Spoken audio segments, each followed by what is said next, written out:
شدید بارشوں، ژالہ باری، آسمانی بجلی اور سریانی نے ضلع شانگلہ کے مختلف علاقوں میں تباہی کی داستان رقم کر دی۔ تحصیل کانا کے علاقے لاؤدر، لاڑئی، داموڑئی سب سے زیادہ متاثر ہوئے، جہاں سیلابی ریلوں نے معمولاتی زندگی مفلوج کر کے رکھ دی۔ سیلابی ریلوں سے گھر، سڑکیں، پلیں اور مقامی انفراسٹرکچر کو شدید نقصان پہنچا ہے۔ سیلابی ریلوں کے باعث تقریباً 12 رہائشی مکانات شدید متاثر ہوئے ہیں، جن میں بعض ناقابل رہائش ہو چکے ہیں، جبکہ کئی گھروں کی دیواریں، چھتیں اور قیمتی سامان تباہ ہو گیا ہے۔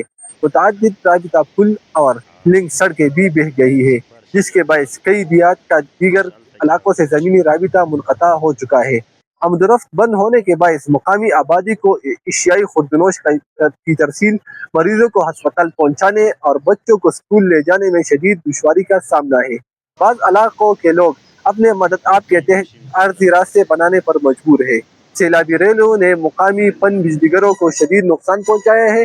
کئی ہائیڈرل پاور یونٹس مکمل طور پر تباہ ہو چکی ہے، جس کے نتیجے میں مختلف علاقوں میں آج 5-6 روز بھی بجلی کی ترسیل متاثر ہے۔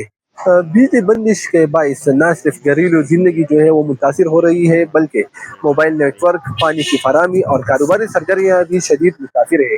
علاقہ وکیلوں کا کہنا ہے کہ حالیہ تباہی نے ان کی زندگی کو مفلوج کر دیا ہے۔ وہ حکومت اور ضلعی انتظامیہ سے مطالبہ کر رہے ہیں کہ امدادی کارروائی مزید تیز کی جائے، تباہ شدہ سڑکوں اور پلوں کی بحالی اور مقامی پن بجلی گھروں کو جلد از جلد تعمیر کیا جائے تاکہ ان کی مشکلات میں کمی ہو سکے۔ کیمرہ ٹیم کے ساتھ ذیشان حسین، میدان ٹی وی، الپورئی، ضلع شانگلہ۔